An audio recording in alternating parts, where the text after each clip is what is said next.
శ్రీ చౌడేశ్వరీదేవి జ్యోతిష్యాలయం ప్రముఖ జ్యోతిష్యులు కాళికాదేవి ఉపాసకులు జ్యోతిష్య పండిత్ ఎంకే శాస్త్రి గారు మీ హస్తరేఖలు ముఖ లక్షణము ఫోటో జాతకం చూసి మీ జీవిత సంపూర్ణ భవిష్యత్తు తెలపగలరు. మీకు ఎటువంటి సమస్యలు ఉన్నా చౌడేశ్వరీదేవి పూజలు చేసి పరిహారం చేయగలరు. స్త్రీ పురుష వశీకరణం 100% గ్యారంటీ. సెల్ 9481312761. నమస్తే folks, welcome to my channel. Folks, ఎవరి కోసం ఏది ఆగిపోదు. ప్రపంచం ఎప్పుడూ ఒకేలా సాగిపోదు. నువ్వుంటే నీతో కలిసి నడుస్తుంది, లేకుంటే మరొకరితో వెళ్ళిపోతుంది. అసలు నేను ఈ మాట చెప్పడానికి గల కారణం ఇండియాలో కలకలం రేపుతున్న రేవ్ పార్టీ ఇన్సిడెంట్. ఈ మధ్య వీకెండ్ వచ్చిందంటే చాలు ఎంజాయ్మెంట్ కోసం యూత్ ఎగబడుతున్నారు. పబ్స్, రిసార్ట్స్ లో పార్టీస్ చేసుకుంటూ చిల్ అవుతున్నారు. ఇక మరికొంతమంది సీక్రెట్ ప్లేసుల్లో రెయిన్ పార్టీస్, రేవ్ పార్టీస్ చేసుకుంటూ మత్తులో మునిగి తేలుతున్నారు. ఇక ఇలాంటి పార్టీస్ జరుగుతున్నాయని తెలుసుకొని పోలీసులు రైడ్ చేయడంతో అడ్డంగా బుక్ అవుతున్నారు. అలా ఆ పార్టీలో సామాన్యులే కాదు, సెలబ్రిటీలు కూడా దొరికిపోతున్నారు. అసలు రేవ్ పార్టీస్ అంటే ఏంటి? అక్కడికి సెలబ్రిటీసే ఎందుకు వెళ్తారు?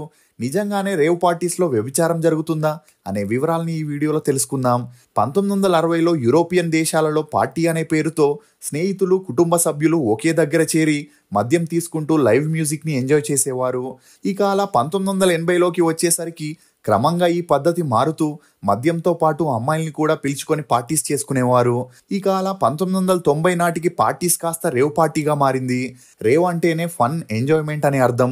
ఇక ఈ పార్టీస్లో ఎలక్ట్రిక్, ట్రాన్స్ మ్యూజిక్, లైటింగ్, మద్యం, మత్తుమందుతో పాటు అమ్మాయిలని ఎంజాయ్మెంట్స్కి కావాల్సిన ప్రతి ఒక్కటి ఇక్కడ అరేంజ్ చేస్తారు.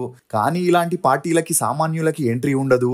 ఇది డబ్బుండే వ్యక్తులు కలిసి సీక్రెట్గా తమకి నచ్చిన సెలబ్రిటీస్తో 24 గంటల నుండి 4 రోజుల వరకు చేసుకునే పార్టీస్ అని చెప్పొచ్చు.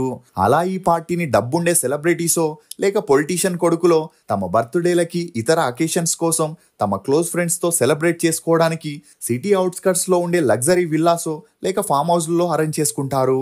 ఇక ఈ పార్టీల్లో మెయిన్గా అమ్మాయిలే సెంటర్ ఆఫ్ అట్రాక్షన్ కాబట్టి ఆ పార్టీల్లో పాల్గొనే అతిథులకి నచ్చే సీరియల్, సినిమా ఆర్టిస్టులని కానీ లేక మోడల్స్ని అరేంజ్ చేస్తారు. అందుకోసమే పింప్స్ని కూడా కాంటాక్ట్ అవుతారు. పింప్ అంటే అమ్మాయిల్ని సప్లై చేసేవారని అర్థం. ఇక రేవ్ పార్టీస్లో పింపు పాత్రని పోషించేది సీరియల్స్లో కానీ సినిమాల్లో కానీ ఒకప్పుడు హీరోయిన్గా, సపోర్టింగ్ ఆర్టిస్ట్గా యాక్ట్ చేసి ఆ తర్వాత ఛాన్సులు లేక ఇంట్లో ఉండే వారిలో కొంతమంది ఇలా చేస్తారని చెప్పొచ్చు. ఇక అమ్మాయిలు డబ్బు అవసరం ఉండే సినిమా, సీరియల్స్లోకి వస్తారు కాబట్టి ఈ పింపులు ఆ ఆర్టిస్టులకి ఎక్కువ డబ్బు ఆశని చూపించి 2-3 రోజులకి వారిని బుక్ చేసి ఆ పార్టీస్కి తీసుకెళ్తారు. ఇక సినిమా ఆర్టిస్టులకి కూడా వారి మార్కెట్ రేట్ని బట్టే ఫిక్స్ చేస్తారు. కొత్త హీరోయిన్ అయితే ఒక రేట్ని, 4-5 హిట్ మూవీస్ ఇస్తే మరో రేట్ని, స్టార్ హీరోయిన్ అయితే ఎక్కువ రేట్కి ఫిక్స్ చేసి రేవ్ పార్టీలకి తీసుకెళ్తారు. అప్పుడప్పుడు ఈ పింపు పాత్రల్ని కొంతమంది డైరెక్టర్స్, ప్రొడ్యూసర్స్ కూడా పోషిస్తారు. ఎందుకంటే రంగుల ప్రపంచం మొత్తం డబ్బుతోనే కనెక్ట్ అయి ఉంటుంది కాబట్టి ఫైనాన్షియల్ సపోర్ట్ కోసం ఇలా చేస్తారు. మీకు పూర్తిగా అర్థమయ్యేలా చెప్పాలంటే చాలా మంది సినిమా, సీరియల్ నటులు తరచూ ఫారెన్ వెకేషన్స్కి వెళ్తూ అక్కడ దిగిన ఫొటోస్ని తమ సోషల్ మీడియాలో పోస్ట్ చేయడం రెగ్యులర్గా మనం చూస్తూనే ఉంటాం. అసలు వారికి ఎలాంటి సినిమా ఛాన్సులు లేకున్నా సీరియల్స్లో చిన్నా చితక పాత్రలు చేసే వారిని కూడా ఫారెన్ ఈవెంట్స్కి ఎందుకు పిలుస్తారనే డౌట్స్ చాలా మందికి వస్తాయి. నిజానికి వీరు ఫారెన్ ఈవెంట్స్ పేరుతో ఫారెన్కి వెళ్ళి అక్కడ జరిగే ప్రైవేట్ పార్టీస్లో పాల్గొని 15 రోజుల నుండి నెల రోజుల వరకు Dubai, London, Canada, USA, Sri Lanka లాంటి దేశాల్లో ఉంటూ రోజుకి 25,000 నుండి 2 లక్షల దాకా తీసుకుంటూ ఈవెంట్స్ పేరుతో వ్యభిచారం చేసి సంపాదిస్తారు. ఇక అలా నెల రోజులు బాగా సంపాదించుకొని ఇండియాకి వచ్చి ఇక్కడ ఇల్లు తీసుకుంటూ, కార్లు కొనుక్కుంటూ వీడియోస్ని చేసి వాటిని సోషల్ మీడియాలో అప్లోడ్ చేస్తూ సామాన్య జనాలకి జలస్ తెప్పిస్తూ వారిని తప్పుదోవ పట్టేలా చేస్తారు. ఇక ఇందుకు ఉదాహరణ USA ఎక్స్ రాకెట్ అనే చెప్పొచ్చు.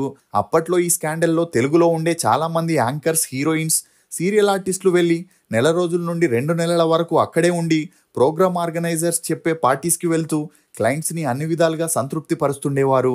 ఇక ఈ గ్యాంగ్ మీద పోలీసులకి డౌట్ రావడంతో 25 నుండి 40 మంది ఉన్న ఆ సెలబ్రిటీస్ మీద ఫారెన్ పోలీసులు రైడ్ చేయడం జరిగింది. అలా వారిని అరెస్ట్ చేసిన వారి పేర్లు మాత్రం బయటకు రాలేదు. కొంతమంది పేర్లు వినిపించినా వారు మాత్రం అది తాము కాదని బుకాయించడం జరిగింది.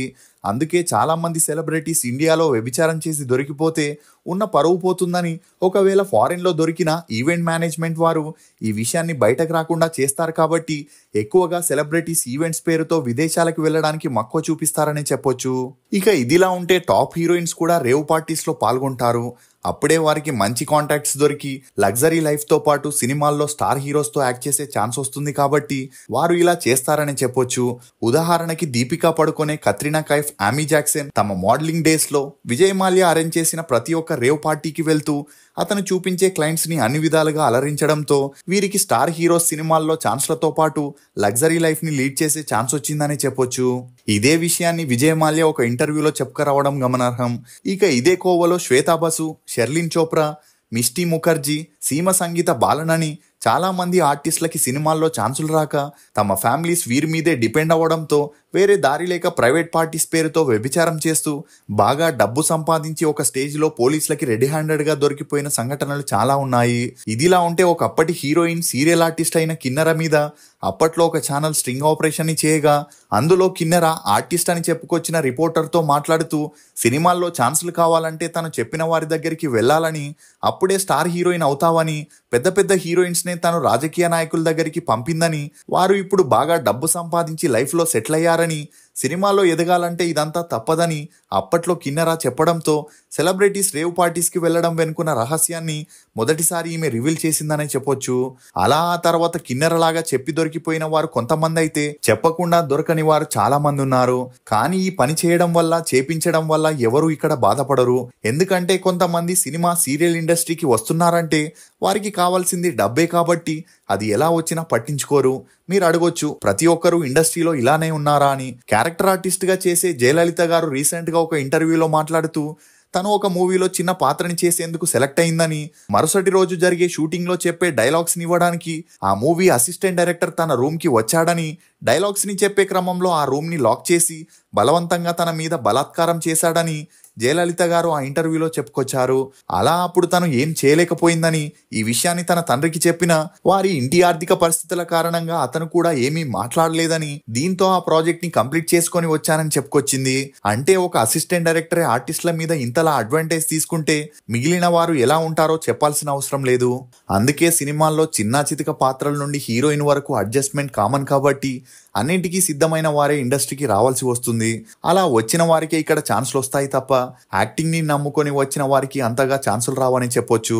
ఇక కమిటెడ్ ఆర్టిస్టులకి సినిమా, సీరియల్స్ లో అంతలా డబ్బులు రావు, కానీ సెలబ్రిటీ అనే గుర్తింపు రావడంతో ఆ పేరుతోనే ఫారెన్ ఈవెంట్స్ కి, రేవ్ పార్టీస్ కి వెళుతూ బాగా డబ్బు సంపాదిస్తారు. నేను ఈ విషయాన్ని చెప్పడానికి ముఖ్య కారణం, ఇలాంటి సోకాల్డ్ సెలబ్రిటీస్ సినిమా, సీరియల్స్ ద్వారా బాగా డబ్బు సంపాదించి కారు, ఇల్లు కొని లగ్జరీ లైఫ్ ని లీడ్ చేస్తున్నారని చాలా మంది అమ్మాయిల్ని నమ్మిస్తారు. దీంతో ఆ అమ్మాయిలు ఇంట్లో చెప్పకుండానో లేక ఇంటి ఆర్థిక పరిస్థితుల్ని సుధారించుకోవడానికి సినిమా ఇండస్ట్రీకి వచ్చి అటు ఇటు కాకుండా పోతున్నారు. ఇందుకు ఉదాహరణ Hindi Ghazni movie heroine Jiya Khan.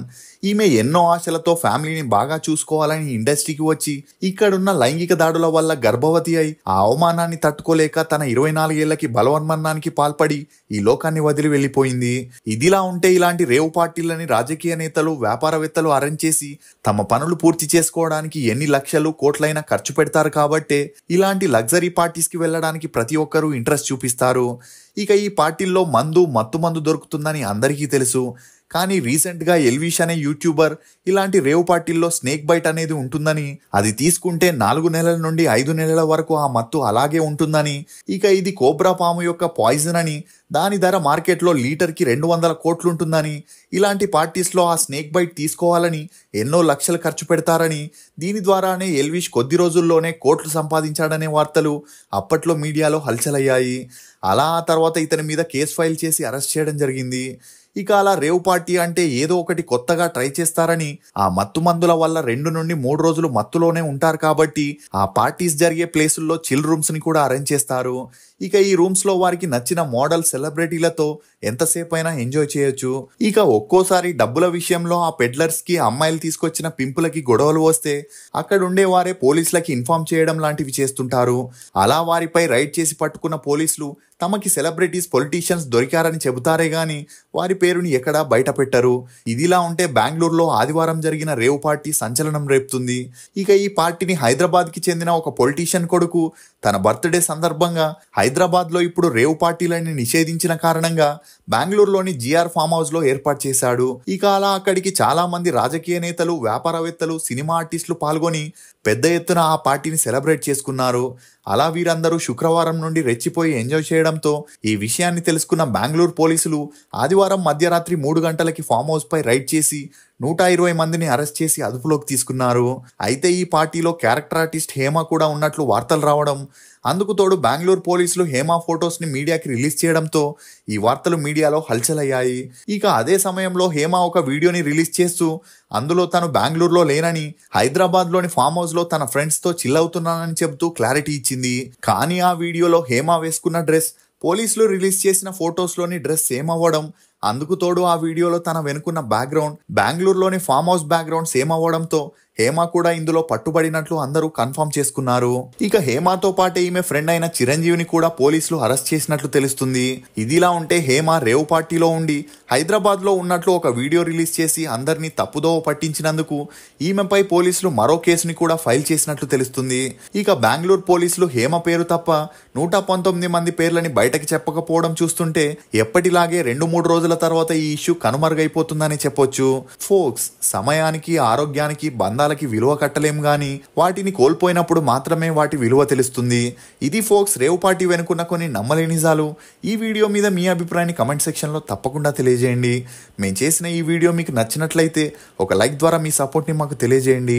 For more interesting videos please subscribe to CR voice. Thank you.